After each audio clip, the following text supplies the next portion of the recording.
if I'm really honest, I'm sick of basketball. I just think youth sports in general has gotten so toxic. Yep.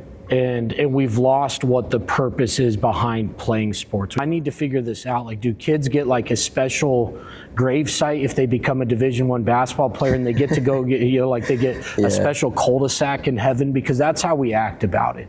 And a lot of it, what it boils down to is there's a belief that maybe they haven't even diagnosed that if they accomplish their goal of playing college basketball, then they'll be fulfilled. People I go to church with on Sunday are some of the best people in the world, but all of a sudden we get around a basketball and we start having emotions and feelings that's like, dude, you really hate that coach because your kid didn't get enough playing time. So why does basketball mean anything to me? It's because it's one of the greatest teachers out there. You don't get to pout. If you don't want to get back on defense because the ref made a bad call, we get to see it reflected on the scoreboard in what just happened. Like you not getting back on defense. And we get to literally see in live moments how your selfishness impacted an entire room full of people who claim they're striving towards a common purpose. Coach, it is a dream come true that I'm here to interview you. Now, it's not anything too professional or, too crazy. It should just kind of feel like an open conversation. I'm just going to ask you questions about how I believe that Ironwood's culture has had an effect on Air Peru's success and our brand, how we treat people, and how I've had success for my clients, all that kind of stuff, So to formally introduce, I'm Leo with Air Peru, and today I have the pleasure of speaking with my coach, Augustine. Sir, my guy. Okay, so to add some context, I came to Ironwood my junior and senior year, and I was a transfer from Brophy. Obviously, it was a huge change from, East Valley all the way over here in the heart of Glendale. So with all that being said, I came back to Ironwood today, Coach, to truly say thank you, and as a tribute to all of your hard work, how much time is invested into our program to not only make us great basketball players, but more importantly, great people, right? And I'm actually probably our best example, I'd assume, of a person who could have chose to play basketball in college, and I chose not to, and that it is very possible to still have success outside of hoops. Like, hoops is a vehicle, right? It's a great analogy of life.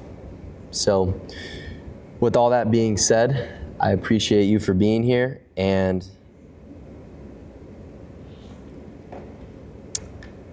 let's hop right into it. Love you, man. Appreciate you being here. Yeah, absolutely, man. Alrighty, well, first things first, I'm just a bit curious, obviously I've heard the stories of like, hey, I brought Ironwood from all the way down here to, state champ. We are now have the opportunity to have a sponsor from Jordan, when initially, I believe 8-ish years ago, it was Champion and Russell, right? So my first question to you is, for everyone who does not know you, who is Coach Augustine, and how have you created a commitment to creating the culture here at Ironwood? First thing I'd say is, like, in defining myself, is that I'm a child of God. I can't enhance or detract from who I am in Christ, because it was never contingent upon me. It's something that when Jesus died on the cross, he made me good enough. He came for us. So I think that's where I would start. And then within, who I am as a person, what I desire to do on a daily basis, I want to live based on specific standards that I believe are are stated throughout the Bible, specifically Matthew 22:37 through 39 is tattooed on my wrists in my mom's cursive handwriting. She passed away, and so I thought those are the two the verses that mean the most to me, and so I got it in her writing, and it says, "Love God and love people." And so within my commitment, not just to Ironwood, but anywhere I'm at, I would hope that everybody can see a principle and a standard of wanting to love people. And so, whether that's my wife, kids, what we're doing here, think that that's a major definer of who Coach Augustine is and what our program's all about and what I'm committed to every day. And loving people looks different in different contexts, but we're always going to value and love people before we're worried about basketball or anything like that. Absolutely, right. And like in anything in life, like it's important to have that love, right? Where like, for example, on like a sports team, it's like, yes, even though I might not, I guess, like everybody on the team, like I'm still called to serve, right? Like, and especially as a point guard, right? Like I was called to make sure that everybody on the court is in the right spot, had the right opportunity to score, and at the end of the day, our team is able to win, right? And it's the same thing in business, right? It's like, in order to really, really create a relationship with people, it stems from love, right? It's like, I love this person so much, I care about his or her success as much as mine, right? Like I'm here to serve, and in return, if I serve, I am blessed abundantly, right? So, yeah, I absolutely love that, Coach. That's good. Now, my next question to kind of like, off of that is there a reason why you keep choosing Ironwood every single year, even though, in my opinion, I would say out of all the coaches in the state, Ironwood has the best one, and I'm sure out there is a greater opportunity, I suppose. Is there a reason why Ironwood is the first choice every single time? So you kind of said it in what you said as far as wanting to serve your clients. Right. For me, within the standards of how I desire to live, I believe that God made me on purpose, for a purpose, and with a purpose. Yeah. And He is going to tell me where He wants me. And I think a lot of times within how we go through the human experience, we have our own desires that convolute things. And yeah, like maybe I could go be a coach at this school or go to this place and do that. But, for me, I just want to be where God wants my 2 feet to be, and make an impact in that environment. And if He tells me it's not Ironwood anymore someday, I need to be willing to go through that experience. But as far as, why I continuously choose Ironwood, is because I do believe this is where God wants us to be as a family, not just myself, but my wife and kids sacrifice a lot so that we can do this. And so they're heavily invested in this, and we believe that this is where God has called us to serve. If, for example, in today, let's say that I am working for 8 hours today, and I choose for half of those hours to work extremely intentional. I'm focused, like I have blocked out all of my potential distractions. And then all of a sudden at the halfway mark, it's like, okay, I'm content now. I'm like, okay, I've accomplished most of my tasks in the day. And what happens is, like, oftentimes, at least I've seen, is that like, it's okay to be content and say like, hey, like I'm grateful to be here right now in this moment, right? Like I'm extremely, extremely blessed. But if I ever have a time in my day where I'm like, okay, I've accomplished my task, I'm choosing to relax now. It's like now I've opened up the door where I could lose now. It's like, okay, I'm comfortable. And oftentimes, if if a person is comfortable, what happens is they end up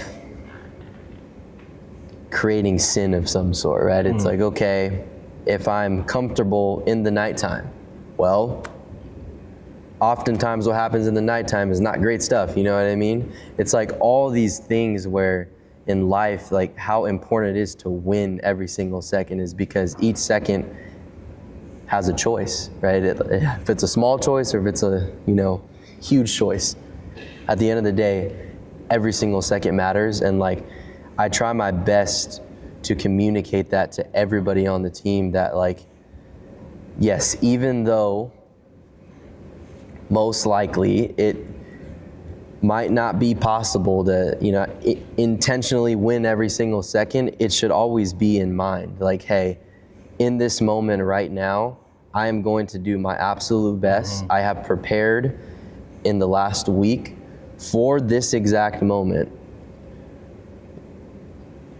And I'm now in a flow state, right? So yeah, I absolutely love that. I agree with that. It's why I work so hard every single day is because I have this feeling sometimes where tomorrow is never guaranteed, right? So like if today was my last day, how would I want to be remembered? And most of the time it is, I would like to have an impact by innovation. It's actually my name I chose 3 years ago on my LLC.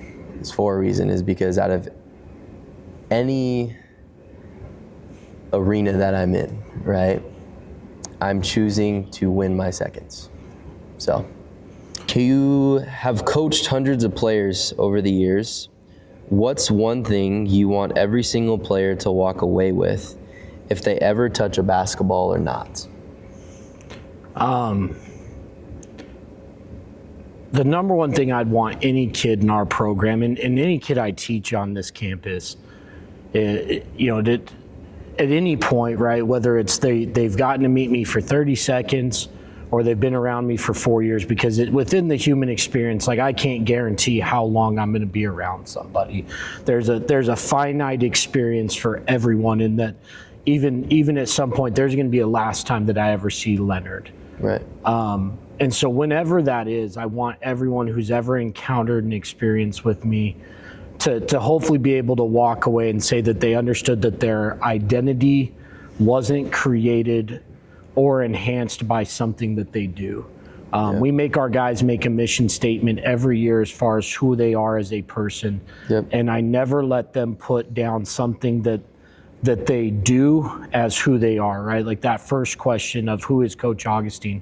I'm a child of God. That's not something I do. Yep. That's who I am. And like I can stop playing basketball at any point in time, so that, like I'm a basketball player. No, you're not. Like that is not your identity. That is a finite part of you that hopefully you learn some specific traits, skills, standards that are going to guide you for the rest of your life. But that's not who you are. And honestly, it's not a life worth living to just be singular in purpose towards things that you do.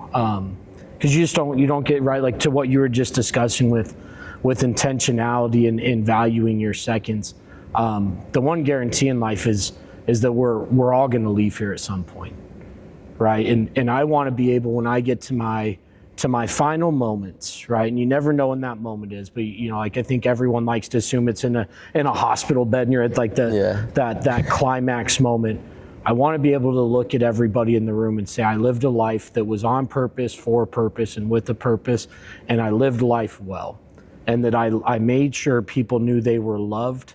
And again, that they had an identity that, man, like my kids' actions will never define my players' actions. We joke around about your 3-point shooting percentage, but like, even if you shot a 1,000,000%, right? Like that would not make me love Leonard anymore. It would sure help me win more basketball games. It might increase my appreciation for you because you choose to do things at a level that's high, right? Like, why am I so pumped about this interview, right? I get a chance to watch a guy that I invested time in relentlessly pursue excellence And that, for me, I appreciate that because it shows that you listened to what we were talking about, and you're doing things that transcend. But it doesn't make me love Leonard anymore. I love that is a defined value that you can enhance the same way I can enhance it in Christ, because I just love you, man. Yeah. And I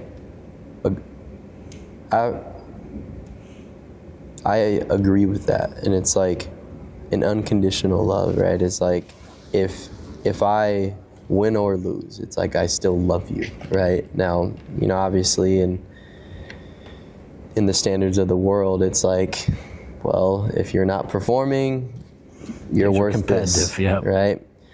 I care so much about what my purpose is, and it's to serve other people, that like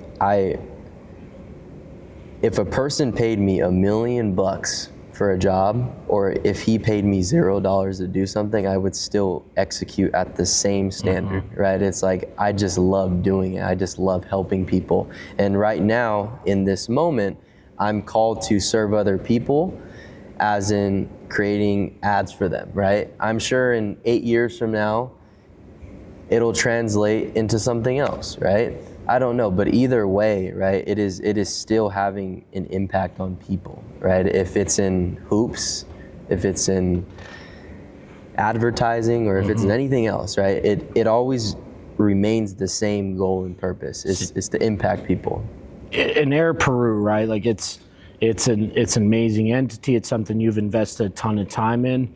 But again, similar to basketball, like it is not a defining portion of who Leonard is, but a skill that you've learned from basketball, as well as in your work with Air Peru, is whatever you do it to the honor of and glory of God, and that requires you to relentlessly pursue excellence. And so anyone that's ever around Leonard is going to meet somebody who relentlessly pursues excellence, regardless of the arena that they're in, because that's a staple of who he is as a person, regardless of what facility, environment that they meet him in. That is a firm value that he believes in, that I can co-sign on, that, hey, like, why is Leonard such an amazing young man? Why has he had so much success? Why was he such a good basketball player? Because, man, this dude was relentlessly obsessed with being his best. And now I get to see you do that in another walk of life, and it's really freaking cool. Yeah, man, absolutely. As a side question on this, I just actually kind of had this, it's actually not on the outline, but let's get it. Explain to everyone who does not know, if I say my goal is to win in all arenas, explain what that means to people who have no clue what that means. Like an arena, like what is an arena? Yeah, so obviously, like within basketball, like we get to play in a gymnasium. Sometimes we play in arenas. And really, it's our mission of what we're hoping to accomplish with kids here is being able to translate the skills that made you good at this game and take them to any other walk of life, right? Like, I mean, there's certain basic prerequisites that you must have in order to be good at anything. If you're not willing to sacrifice, I don't care what you're in. Like, you know, like one thing that you have to learn, especially when you're a talented player like Leonard was, or is, he still goes and dunks on people at the gym. He makes sure to send me the highlight tapes. Yes, sir. But you have to be willing to sacrifice something. You don't get to be on a winning team and take 40 shots.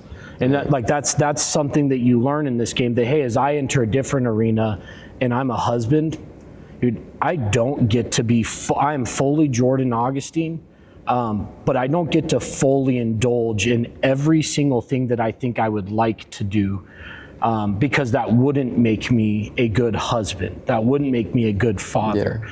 And so, like, sacrifice, humility. Dude, if you think you know everything about the game because you've played it since you were little, and that's one of the hardest things to get people to understand, like dads and players and parents, community, like, because this is a game that everybody's had an experience with, or a lot of people have, they think they understand it, but the reality is the game evolves.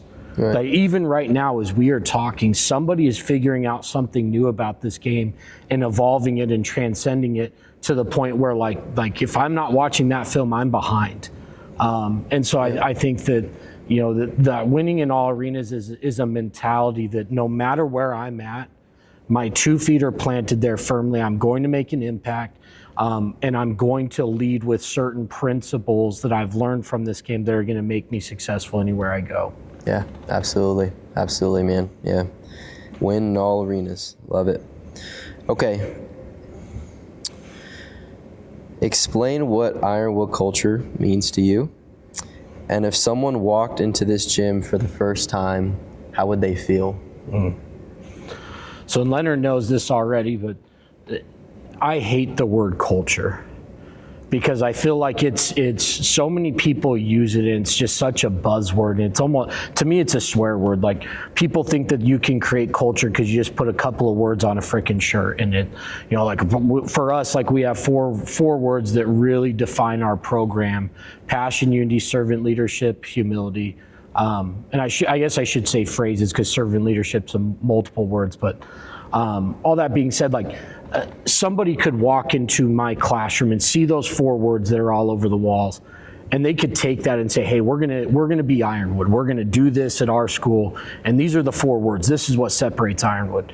And that's cool. Like, you can put that on a shirt, you can use mottos, but ultimately it's what culture is. When you really establish it and have it, you don't have culture, you have what you're investing into it on a daily basis. You have Ironwood, right? Like, that's what we are. There's a set values and standards that if you've ever been here, that is what Ironwood stands for. You're not going to go be a punk in your classes. You're going to pick up trash at the cafeteria tables. You're going to play with a grit and a passion to you that makes everybody in the crowd want to play basketball and makes them all believe that they can go and win a championship because a bunch of gritty kids from Glendale, Arizona went against Goliath and demonstrated that you can do anything in life as long as you're prepared. And so that's what culture is, right? And so I don't like the word because I think so many people think it's just an easy thing to get, whereas culture is something you fight for every single second. Yeah. So yeah, that's what I would say culture is, and what I would want anyone who walks in our gym to experience is we are unapologetic about our relentless pursuit of excellence. And sometimes that's really uncomfortable. Like, there's kids in our program that, man, like they probably are afraid of Coach Augustine sometimes. And I would hope it's never because they just view me as an intimidating person. But if you're not doing things to a certain standard, then yeah, like I do want you to feel uncomfortable, because that's not how we do things. We're going to relentlessly pursue excellence. And the base standard of that, and why we can hold people to that, is because what you should also experience here is love. Yeah. Right? Like, we're not holding you to a standard just so that we can win basketball games. It's because we love you so much that we want to tell you the truth, so that as you progress through life, you can have unparalleled success in anything you do, because we taught you what the secrets to success were. Like, being a hard worker gets you far. There's tons of hard workers in life who will never make it to where they want to get to, because they never learned those secrets. Right. that are 100% there, that, hey, like, how you do anything is how you do everything. Yeah. So that's what I would hope that everyone knows. The kids are loved here. They can feel it when they walk in here. And yeah, like, we're going to hold people to a very high standard. We're going to be unapologetic about it. Right. Yeah, absolutely. And like, it's interesting too, because it's like, it all stems from love, right? It's like, if I really love a person, I am making an intentional choice to tell them what they need to hear, not necessarily what they want to hear, right? Mm-hmm. Right? It's like, if on my team, right, I love all these guys on my team. My goal is to make sure that I hold them to a certain standard. And it stems from, I love them so much that, like, I'm trying to see everybody on the team successful, and I understand how hard it is to get success, mm-hmm. and every aspect it takes to get there, right? Mm-hmm. So, like, if anybody's on my team and it ever feels uncomfortable, it's like, yes, like it should feel uncomfortable. If it's ever too comfortable, it's not worth it, right? It's like, if it always feels easy, I'm probably not saying something or not executing at the standard that it should be done at, right? It's like, okay, in practice, right? If I'm not tired, like exhausted after my sprints, right? Or something like that, right? It's like, okay, am I choosing to just complete the line drill or exceed the standard every single line drill that I choose to run, right? And as a point guard, most of the time, it's an expectation that I'm first. But even further than that, that every single line drill I run, I have to make sure that all of my guys also execute, right? And at the end of the day, like, it's not just about you, right? And like, it's a trait that I've learned from Ironwood so much, and it's really helped me in business, where I've had the ability to create a team and lead my team to success, right? And understanding that, okay, yes, even though I understand our goal, our mission, what has to be done, I have to explain it to all my guys and make sure that all the expectations are understood on their side, right? And yes, sometimes it is uncomfortable. It feels like, okay, like, he's just aggressive today, right? Like, he's just on my ass today about something, you know, but it all stems from love. It all stems from, I care about every person's success on and off the court. And at the end of the day, if a person is on the Air Peru team, he's choosing excellence, right? That every single day it is a fight, and that if a person is on the Air Peru team, he will have to exceed the standard every single time he's on. So, and high clarity leads to either high results or high anxiety. Yep. Because once you're extremely clear, like you just said, of, hey, this is what Air Peru is, right? And that's where, you know, like the fear that I alluded to earlier, it's not that I ever want someone to be fearful, but at the same time, when you've been extremely clear about who you are and what your expectations are, it gives people a real ability to make choices, right? Whereas if you're ambiguous and you do a very poor job of articulating your mission and vision, then it is on you, right? And then you can't hold people accountable to a standard because you weren't clear what the standard ever was. Yeah. But when they walk in the room and they know exactly what the standard is, and everybody who's going to do business with Leonard knows exactly what the standard is for what he's going to hold his employees to, for what his product's going to look like, then they can't be mad when the standard was met or exceeded, because it was exactly what they said it was going to be, and they did exactly what they said they were going to do, and all of his employees are going to be in line with that. And same thing as a point guard here. You know, your teammates, one of the reasons why we had a lot of success when you were here is you held your teammates to that standard. When we told guys that they should be writing in their planners, when we told guys they should be reading books, when we told them they need to be writing down sets, like, I knew that message was going to be taken and it was going to be reinforced with Leonard because he was the point guard and he was the general. And so we got to have a lot of success. And so watching you do that with another entity it's par for the course for what you did here for 2 years. Yeah, absolutely, man. I love to hear that. Now, you have said before that hoops is just a vehicle. Explain what you kind of mean by that. Yeah, so if I'm really honest, I'm sick of basketball. I just think youth sports in general has gotten so toxic.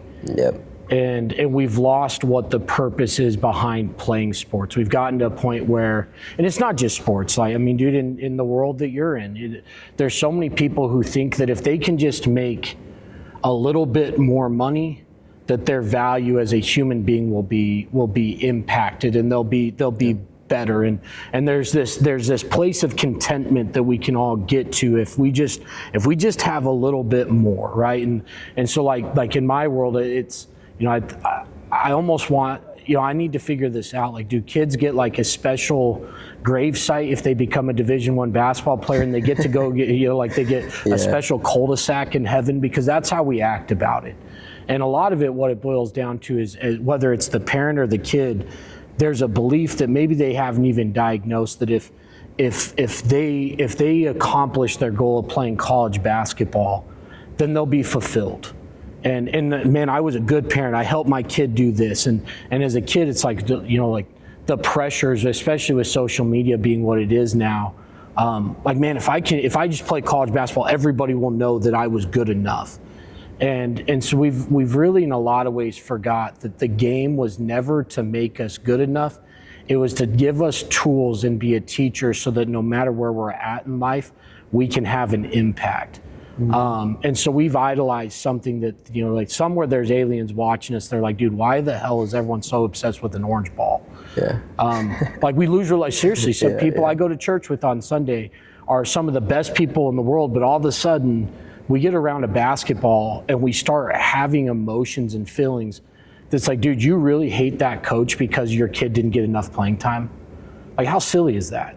And so, within this diatribe I'm going down, is like, so why does basketball mean anything to me? It's because it's one of the greatest teachers out there. You don't get to pout. If you don't want to get back on defense because the ref made a bad call, we get to see it reflected on the scoreboard in what just happened, like you not getting back on defense. And we get to literally see in live moments how your selfishness impacted an entire room full of people who claim they're striving towards a common purpose. And it's a microcosm for what life is at large. And that, man, like, if you make decisions that are just based on you, you're going to hurt a lot of people. And so again, like, basketball is an amazing game because of how great it is as a teacher, but it fails miserably in comparative value to the individuals who play it. Their identity is so much bigger in this game, and they get to learn through the snapshots of playing this game a lot about life, because you're trapped on this floor for 32 minutes. Right. You're down by 20. I mean, the last game that Leonard ever played for me here, we lost an open division game to Desert Mountain by 20. And I think every single one of us wished we could have just walked off the floor. And it's a miserable experience being trapped there until that final buzzer. Yep. But you get to find out a lot about yourself and about the other people based on how they handle those moments. Right. Yeah. Yeah, absolutely. And I love how you said that, like, hoops is a great example of just like life, you know what I mean? And it's actually in the Air Peru branding. Like, it's why I chose to do something so unique, is combine basketball and marketing, right? Like, I'm the first one to ever do that. I asked AI. I'm like, is there anybody else out there like Air Peru? And he's like, no, it is absolutely amazing, you know? But I chose to use basketball as the analogy for everything in the business, right? Since, I mean, oftentimes I've had the problem of trying to say to clients, hey, here's all the problems that you're having, here's all of our solutions, and it makes no sense to them. It's like, hey, like, that's awesome, it made sense to me and our team, but how can I simplify it in a way where it makes sense to an average person, right? And I was like, why not use basketball as like the storyteller analogy, right? Like, a great example of this is, okay, in basketball, I have to watch film, right? I have to understand our team's plays. I have to understand our opponent. And it's the same thing in business, is that in order to really, have success, I got to understand, if I'm spending money, am I losing money or am I making money? And if so, in what specific avenue is it happening in? Is it through advertisements? Is it through referrals? Is it organically, right? Like, all of these different things. And I was like, I can, use certain aspects of basketball and just translate it into business, saying like, hey, it's important to watch film in basketball the same way in business. It's important to have specific reports on things, right? Like attribution for certain stats, you know, like all that matters, right? And I have like 8 examples of like every single operation, I guess, and how it relates to basketball. But it is crazy how I'm able to sink it in, right? Where it is truly the best possible example. And yes, I might have a strong bias since, yes, my whole life I was a hooper, but like either way, like on this court at all times, you have 5 guys. Everybody has their role. Most of the time on each team, you have a point guard, you have a star player of some sort, and everybody understands that, hey, like he is our best player, but in order for our team to win, everybody knows that, like, hey, I have a role. I have to be a star in my own role. If it's, hey, if I'm a point guard, I have to be the best point guard I could possibly be. I have to make sure that everybody on the court is in the right position at the right time. So our team is able to do one thing, and that's to win. And it's the same thing in business, right? It's like in every business, you have certain operations. You have the sales team. You have, you know, accounting, all these other things, right? Like it's an ecosystem. If one operation goes down, it's like, oh crap. It hinders the common goal, which is to win. And in basketball, I mean, yes, I can have all of the greatest talent on the team, and if I can't win, I mean, right? Like, and especially at Ironwood, like our team, at least in my senior year, we probably had one guy who was not JUCO, I guess you kind of say, right? Like all the other, like our whole team to everybody else in the state was like, hey man, like it's an undersized team. However, all of us knew in that year that in order for us to really compete against all these, you know, schools that had top talent, we had to outcompete them on every single aspect, right? Like if our team is undersized, our team had to watch more film than everybody else in the state, right? And I have a strong belief, and I say this with my chest, that I believe out of all the teams in Arizona, our team watched arguably the most film, right? Like our scouting reports were so analytical, right? And it's a reason why I'm the same way now, right? Is like every single email that I send. I mean, even if you ask, like I have every single thing in every email, right? Like it has every question already answered in there, right? Like if a client asks us for an ads report, I have every single stat you can possibly think of, right? So it just shows how it's tied so correctly, you know. That's ultimately why I chose to have the Air Peru branding that way. So it's awesome. Huge shout out to Ironwood and I'm saying you, coach. So how do you teach someone to be a leader if they naturally aren't?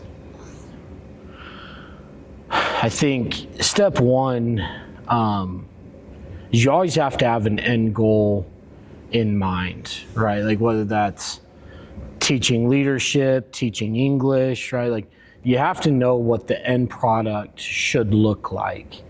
And by having that clarity with understanding where you believe you need to get to in order for that to be accomplished. So within leadership, there's specific traits and standards and values that within our program, we believe that's what makes a leader. From there, you get to go and work backwards and create an evaluative experience where now we can look at things and say, hey, we're lacking in this capacity, or we need growth in this area, or we're really strong in this area. And so that's where it, you know, like as far as like someone who lacks those traits, I think everybody lacks leadership depending on the scenario that they're put in, right? Like everybody has a point at which they get exposed. and they weren't prepared for that moment. And so, we're firm believers in teaching standards, values, and traits so that no matter what scenario is presented to you, there is a right answer. There's a way to pursue that, and not be reactionary or not be emotional.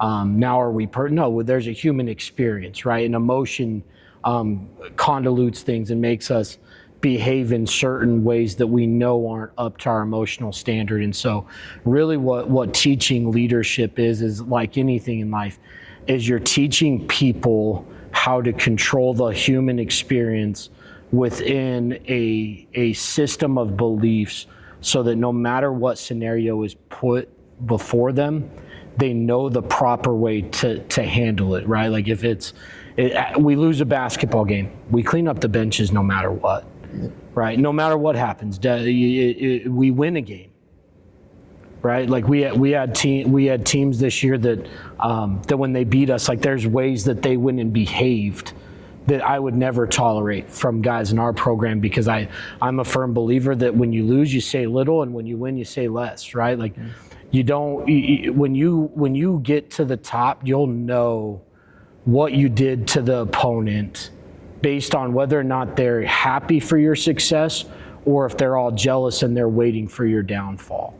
And so being very intentional about how you behave even when you have success is really important, that a lot of people don't, right? They don't understand that until they've had enough success, that they're like, man, I treated people very poorly as I got to this spot, and nobody likes me. I'm Darth Vader of my world, right? Like, and so I think that with all that being said, is that there's certain principles that I want any person, and some people it takes more time, like in order for those to become hardwired responses, but they ultimately have to believe that those responses matter. Like that we've had kids in our program tell me, I don't say thank you, it's a sign of weakness. Like legitimately, that's a conversation I've had with a kid here that was reinforced by their parents.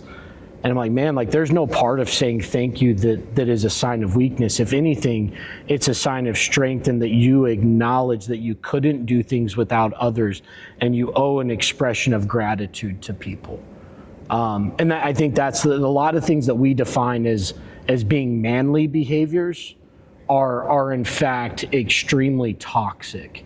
Yep. And unfortunately, as a man, like an ability to be vulnerable. Think that's a key part of being an exceptional leader, that we're told a lot of times within the constructs of what society believes a man should be, that we can't do that. Well, I think you have to be in order to be a leader. In order to be good at anything, you have to be vulnerable. If you're not willing to be vulnerable, then you can't accept failure, and you can't go through failure. I should say, not accept it, but you can't go through it and learn through that experience, because you view it as a definition of self, and then you're just stuck. You're a loser is your mentality, right? Because I lost. Yep.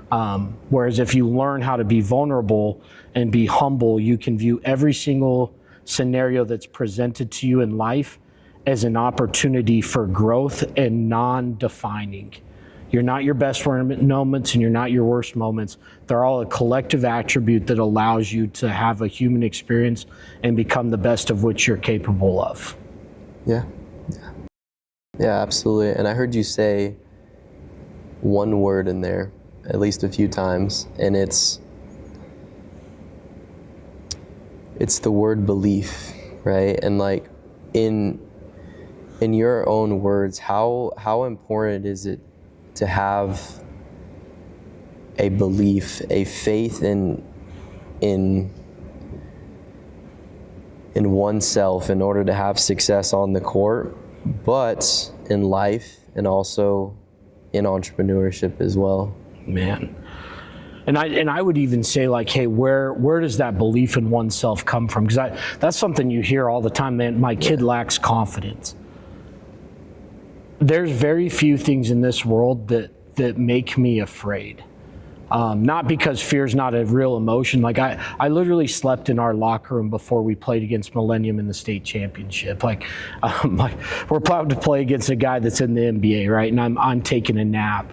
And it's because I know that those moments do not define me. And I've said it a couple times in this interview, but I know that God, just go read the book of Leviticus, go step outside for 2 seconds and see the amount of intentionality that he has and how he built this world. And he made me on purpose, for a purpose, and with a purpose. And so if I'm supposed to win today in this game, awesome, right? But ultimately, that's not, when I get to heaven, he's not going to ask me how many wins I had or how many state championships. He's going to ask me what I did with the positions of influence he gave me to impact his kingdom. And because I know that my purpose is bigger than myself, and all that life is, our experiences, for us to figure out how to lead for his glorification, I don't have to have fear, and I don't need to be in control. I don't need to be, right? Like, stress is the fear of not being in charge. So a lot of people are stressed all the time because they want to control things. And a lot of times it makes them really successful, right? Because they want to control every variable possible. And so they micromanage everything. But no matter who you are, we all are going to be put in a situation that we flat out can't control. And that's the beauty of sports. Like, no matter how good our scouting reports are, there's a human element to a game where somebody could screw up a play, or on the opposite, a player on the other team is so good or is having such a great day that no matter how much you prepared for that moment, it just wasn't going to go your way. And that's okay, right? And that doesn't reflect who I am as a person, and it doesn't mean that I was wrong in my preparation. It just was part of the human experience, and now it's our job to learn how to respond to that. And so that's where my belief comes from, is ultimately that I was created on purpose, for a purpose, and with a purpose. And so I have no reason to be afraid of failure. Anything I feel like God's called me to do, he's paved the way for how he wants it to be done. Yeah, 100%. And like, I say this to myself every single morning, that I have a relentless faith in God. And because of that, I now have confidence in myself, right? It's like, I have this strong faith in the Lord and his purpose for me every single day, where I now feel confident to do anything in his name, right? It's like, how is it possible for a kid who was told from a very early age that, yes, hey, I might have the chance to speak fluently someday, however, it'll never be perfect, ever, right?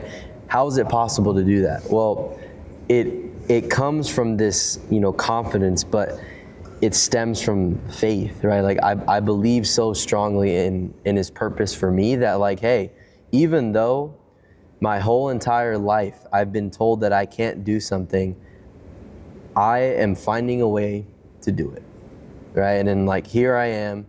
I have the opportunity to do something that I've always wanted to do, right? I'm in an interview. If I were to ask myself 10 years ago as a kid, if I thought that I would be here interviewing, speaking in front of all these cameras and lights, I would think I was crazy, right?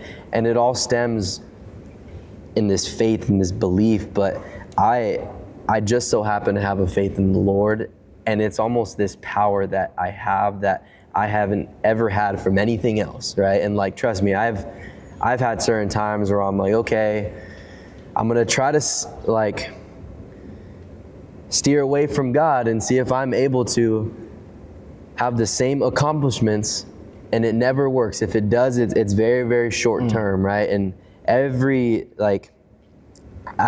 had these spurts in my life where it feels good, right? Like, I'm happy. However, after I go home and I'm in bed, I don't feel joy, right? Like, I just feel, man, all right, that's it. So yes, like, I 100% agree with that like, it's almost having a belief in oneself because I have faith in the Lord's plans for me, right? So I've had that mindset for a very long time, and it's why I've had success, on the court and off the court now, you know what I mean? It's like, in my entire apartment, coach, I am the youngest person there. However, like, I get asked all the time, like, are you like but like, I get asked if I'm supposed to be there sometimes, and I'm like, yes, like I live here, like I have an apartment here, and I am able to stay here comfortably, right? Like I'm fine, you know. To an average person, it just seems like odd to them. It's like, how is he in this position at this age, you know, and he only has 3 years of experience? Is because I just think a little bit more than other people, right? Like I have this faith in the Lord so strong that he has granted me this confidence, and it's exceptional. So yeah, I mean, I love that. Okay, I'm gonna ask you 2 more questions here. Sorry, man, I talked too much. No, you're all good, man. I'm enjoying this, and I'm sure to everyone who is watching this right now, this is free game right here. Something like that.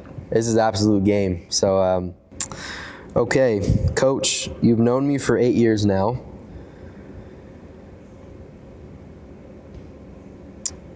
Explain to me your first interpretation of who I was when I first walked in here, and what do you see now? So I think as I reflect on who Leonard has always been, things, every part of your life that I've gotten to watch, from the 6th grader who the first time I met at a youth camp wins our MVP award, to the guy that I'm sitting next to now, is you're somebody who is consumed with finding purpose. And sometimes that looked like sports. Like, I want to be the best player on the floor to gain purpose there. And some of those conversations we had behind closed doors about who Leonard was and what his identity is, and that it's bigger than a game. And you know, like, but you always were obsessed with purpose. Another thing that I would say Leonard was obsessed with, as long as I've known him, is being his best, right? Like, whether that's because he thought it would gain him value as a person, or just in him understanding that, hey, like, that's the point of life, is exploring how amazing you can be, right? That self-mastery that very few people will ever fully get. Right. You know, that's a beautiful thing, figuring out and some people are so afraid of it that they'll never figure out how great they could have been, because they're afraid to figure out how deficient they are. And so, you know, those are some of the common things I'd say. You know, obviously, you know, within this process, what I've watched is Leonard get refined in maybe his belief of hey, like, if I'm really good at basketball, I'll have value. To being the guy that, as I sat with him and his mom to evaluate his potential college options, was willing to walk away from a game that he had invested his whole life in. And unless you've done it, like, you don't realize how hard that is, right? Like, there's plenty of people that hey, they stopped playing not because they made a choice to, but because somebody else told them it was time to be done. Yeah.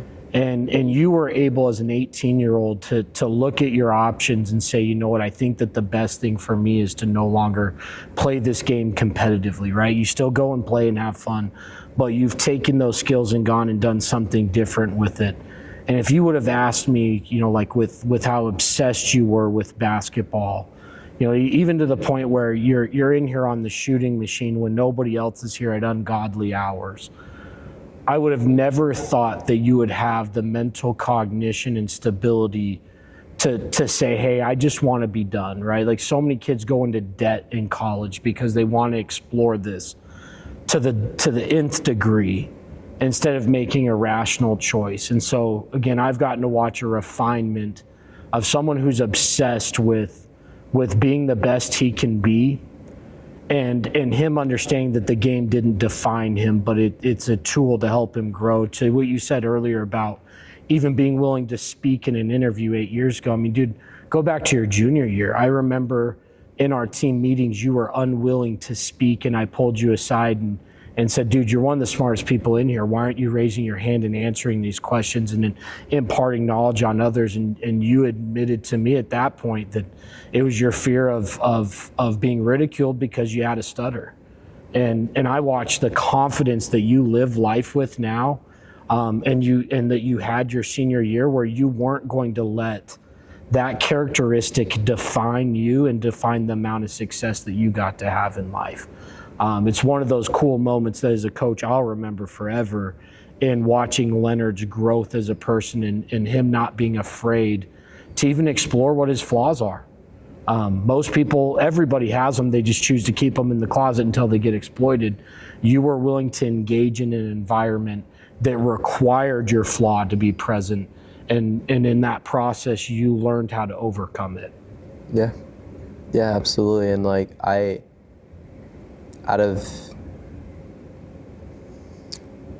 I had to choose one line in scripture that I absolutely love, it is Exodus chapter 4 verse 12, where it is a conversation with, it says, who is the one who has created the mouth? Who chooses if a man speaks or does not speak? It's I, God, right? And it says that in there, he creates a mission where he's asking Moses to go and lead his people out of Egypt. And like at first he's scared, he's like, how am I supposed to do that if I have trouble in my words, right? If I can't speak fluently, how is everyone who I'm trying to lead out of Egypt going to listen to me? Sure. And he said in chapter 4:12 is that I am with you as you speak, right? And my whole life I've always had this feeling where I don't mess up if I'm almost in this flow state. And oftentimes how I get into that flow state is I know my purpose, right? Like I know right now in this moment, I am speaking life into people, right? I am executing my purpose. So therefore, every word that I say is confident, it's conviction, right? And it serves my purpose. That's why I'm able to speak fluently at certain points in the day, right? In other times of the day, I'm like, okay, I'm actually glad that I have this, I guess, trait. Imagine if I was able to say anything I wanted at any point, right? It almost kind of like helps me think before I say, right? Like I'm like, okay, okay, I should probably 100%. pause for a reason, right? Like I should probably like process consequences of my words, and it's really helped me be intentional with every single word I say, and every word has life to it, right? It's like how I say a message, it establishes every word I say, it establishes a belief, right? It's like if I say certain things to my team, it makes them think a certain way, right? So I'm extremely intentional in how I say my words now, even if I have to slow down a lot. It helps me serve my purpose a lot more. So yeah, man. It's awesome. It's awesome. And truly, I appreciate what you just said, man, because it's almost like after I left high school, I was just really trying to find my purpose again, It's like I chose to not continue with basketball. Like I chose to do that. It's not like I had a person tell me I can't anymore. Like I chose to do that. And that's also why it hurt a bit more, is because it was like I always had this question in my mind of what if, right? Like, okay, imagine what my life would be like if I chose to continue after high school. I would probably be somewhere in California right now, right? I would still be in college. I would not be an entrepreneur at this point in my life yet, right? And as I really reflect on it now, it was the best thing that could have ever happened to me. And it's because of this one reason, is that I found my purpose in a orange ball for my whole life, right? I told myself that, hey, I was only happy if I had a great game, right? And it was even harder for me because I pursued excellence, right? Like I held myself to a high standard. Like I told you last year that I still feel that even though I worked hard, I left so much on the table. And to everybody that heard that in the classroom, it was like, whoa, whoa, whoa, whoa, whoa. Like a person who has an award in his room for he works the hardest is saying that he feels like he left stuff on the table. And it's like I held myself to that standard. However, I had the wrong purpose behind it. It was like I worked hard just to feel that I was a great player. And after I chose to leave the game, I soon found purpose in the Lord that, hey, I am going to have an impact through innovation, through anything that I do, in any arena that I am in, if it's sports related, if it's work, or in life, you know, like I am choosing to make an intentional choice to serve. And yeah, it was the best thing that happened to me. It came with a lot of pain for like a good year. I was in a very rough state mentally. Like,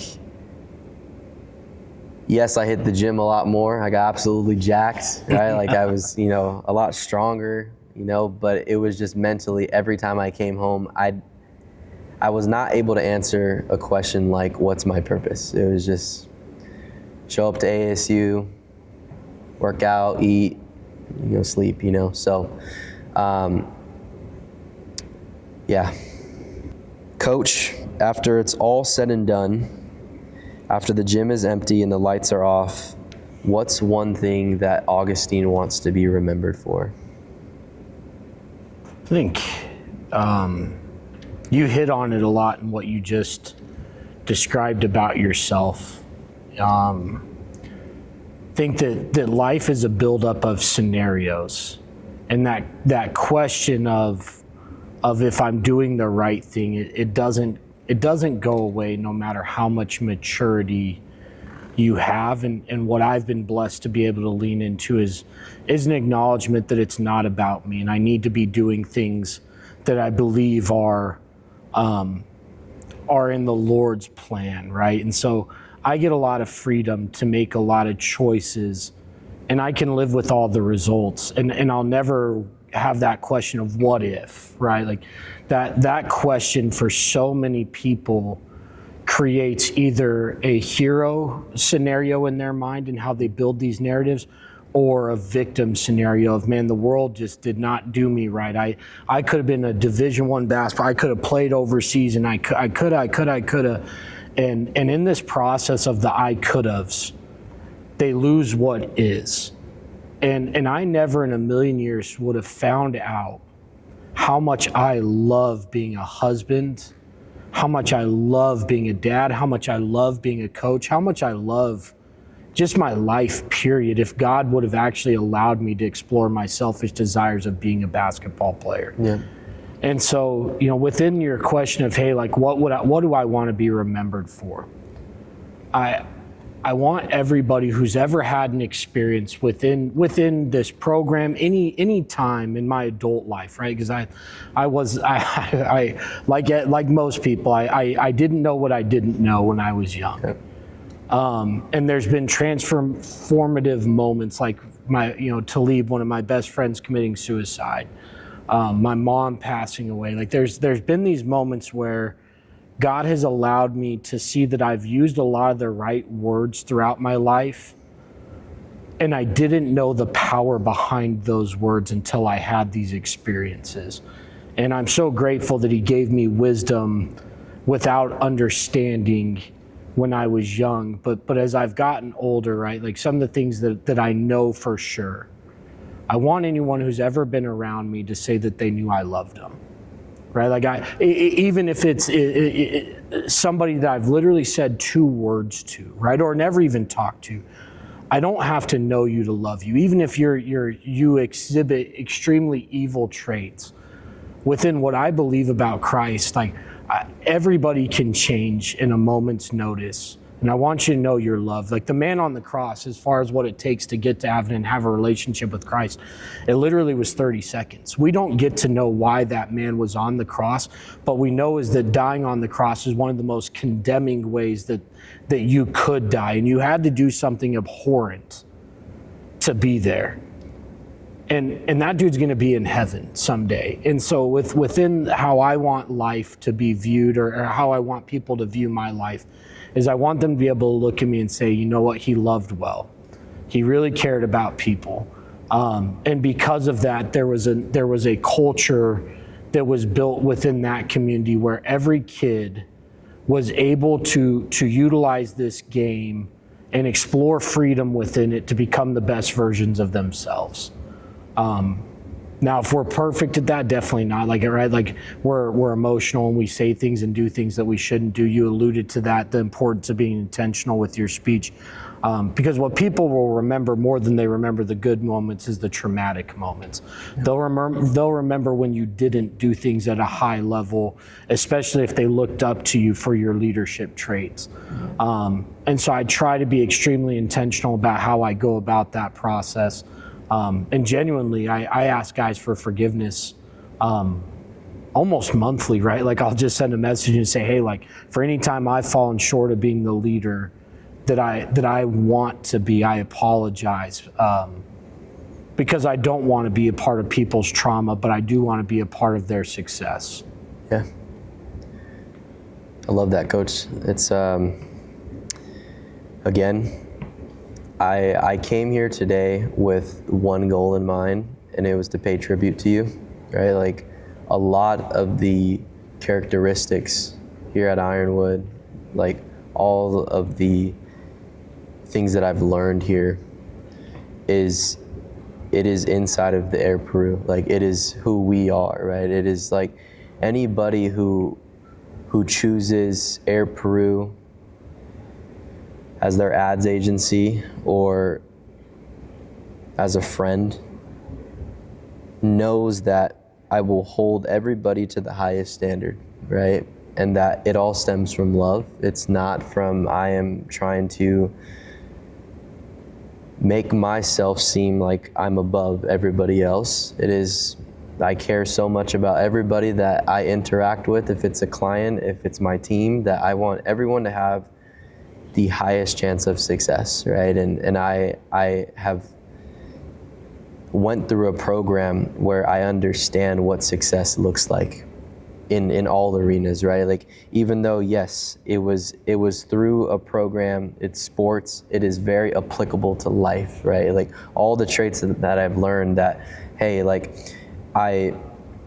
in order to be a good leader, I have to be a servant first, right? Like I have to understand that everybody on the team has their own needs. How can I serve them in the best way possible, right? Also, yes, I can work hard all I want. However, I got to be intentional with it, right? Like I got to be efficient. I got to be smart. I have to prepare, right? Like all of these different aspects, like I can go on and on and on, right? But either way, like I came here with one goal in mind, and it was to say thank you, right? For all of the time and effort, and truly, it is a very big part in our success, and our success I will have in these next few months, you know what I mean? I credit it a lot to you, so. Well, there's one more question that you asked in the notes you gave me that I want to explore, and within what you just said is hey, like, what would be one more thing that I would want Leonard within this stage of life to learn? And not that you haven't learned it, or you know, I don't ever want to talk to you in a condescending manner. You're very intelligent and you're amazing. But But dude, you're going to have a lot of success in anything you choose, right? Anyone who chooses the Air Peru entity for their needs, you're going to get someone who's a relentless worker. He's going to well, what am I trying to say? He's going to do far more than what you ever expected him to do. And you're going to gain financial success. Like that's going to happen. I have zero doubt about that. Are you going to go through lulls, and are there going to be periods of time that are going to be harder than others? For sure, but you have an intelligence and a wherewithal that you're going to have success. And one thing that I would say to anybody who experiences success is, because it's amazing what happens to people when they win. They gain the whole world a lot of times and they lose their soul, and they're so poor in life that the only thing that they have is money. And what I would tell anybody who wants to really achieve success is, no matter what you're doing, you freaking treat people well. And as you go through the process, be unapologetic, the same way you're unapologetic about pursuing excellence. Be unapologetic about bringing people along with you. Leadership is extremely lonely when you get to the top if you didn't invest in people. And if you invest in people, you'll be amazed at how many people not only want to be a part of your success, but will celebrate your success because you were authentic and you cared about them. Yeah. There's so many people who have this false belief that when they get to the top, all of a sudden they will have value. And what actually happens is they get to the top and they've never been more lonely because there's nobody left. And they thought, man, if I just want enough, it would make me good enough. And what they figure out is that they've never been sadder in their lives because winning wasn't what they needed. What they needed was love. What they needed was to feel good enough. What they needed was affirmation. And so the last message I would have for my main man, Leonard, here is, dude, you're going to have a lot of success in life. It's not going to define you. It doesn't replace what God has said about you, even when you experience failure. And make sure that you're bringing people along with you, because that's what Ironwood's been all about, is being intentional about impacting a community to the point where whenever I'm done coaching here, I hope the last thing in the world people talk about is that we won over 200 games in 11 years and state championships. It's that we made for sure groceries were dropped off at people's houses who maybe would never even play a varsity minute for us. We made sure that people's needs were met to the point where, without naming names, like getting phone calls at 2 a.m. about someone's parent dying, and we're showing up at the hospital because it was never about what they could do for us on the court. We want nothing from you but everything in the world for you. And that's a model that wins in any arena, and you can sleep well at night because you didn't do it for the money, you did it to impact life. And in that process, you will make a lot of freaking money if you do it well, depending on the industry you go in. Yeah, absolutely, Coach. I appreciate all of those words of encouragement and truly wisdom. Again, how I said, thank you for everything. Yeah, guys, that's the interview for today. I've always dreamed about doing this, so this is a dream come true. And yeah, our commercial drops in 1 week from now, which is crazy because I can remember 6 months ago when I first had the idea that I was creating an Air Peru commercial inside of the Ironwood gym. And it's finally happening. But right before I have all of the attention on myself, I have to say thank you to all the people who have helped me along the way, like Coach, my team, and most importantly, my family. So again, to anybody who's watching this, I hope that Air Peru is used as an inspiration in your life, and understanding that use my story to help you in your story. That I was a kid who was told from a very young age that I would not accomplish certain things because of one trait that I had. And I'm sure that everybody in their own lives has certain problems, certain pain points. And just know that everything out there, every dream that you want is already in your mind. It all stems from having faith, from having belief, from choosing to work intentionally towards it every single day of your life. And it is very possible to accomplish anything in this lifetime. So again, hope everyone who watched this interview today was inspired, saw value, and understand that win or lose, I love you, and I hope that you understand that for now and forever. So again, this is Air Peru, where hustle meets acquisition and success takes what it takes. So, alrighty, Coach, appreciate you, man. Thank you so much. Love you, dude. Love you too, man. Cool.